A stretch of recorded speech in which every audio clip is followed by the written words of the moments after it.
የተወደዳችሁና የተከበራችሁ ውድ ፋሚሊዎቼ እንዴት ናችሁ? እንዴት ከረማችሁ? ደህና ናችሁ ወይ? አላችሁ ወይ?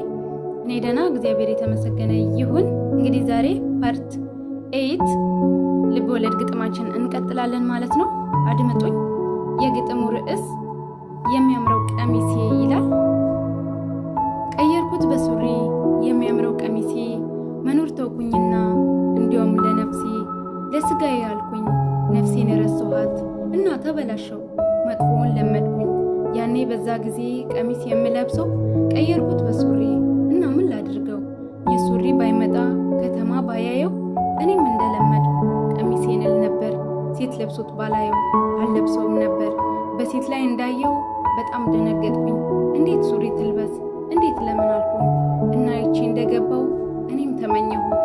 ያምርብኛል ያስጠላል ብዬም ገማመጥኩት እና በማግስቱ ሱሪውን ለበስኩት።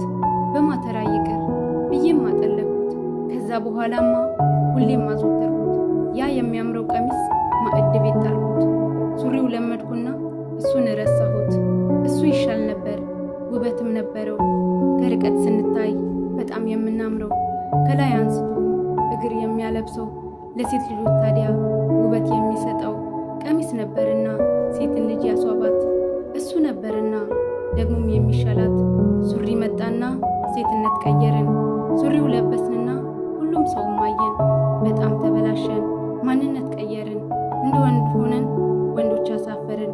ያ የጣልነው ቀሚስ ሁሌም ትዝ ይለናል። ግን እንዴት እናንሳው? እዛ ጥለነዋል። አሁን እንዴት ይሁን?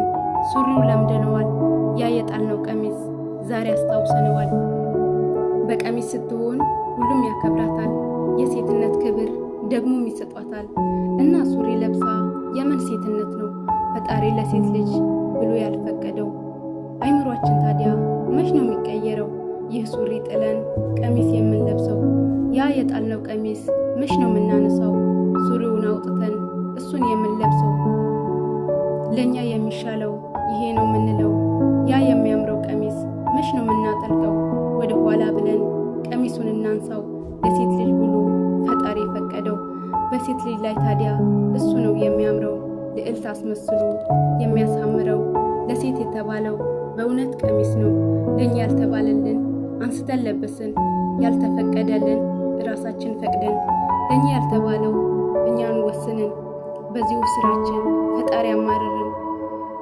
የተቀመጡትን ህጎቹንም ጥሰን እሱ ያልፈቀደልን በእጃችን ነው ብለን በስተቱ መንገድ መጓዝም ለመድን። በስተት ላይ ስተት እየደራረብን የሱኑ ትተን በራሳችን አልን የሚያምረው ቀሚሴ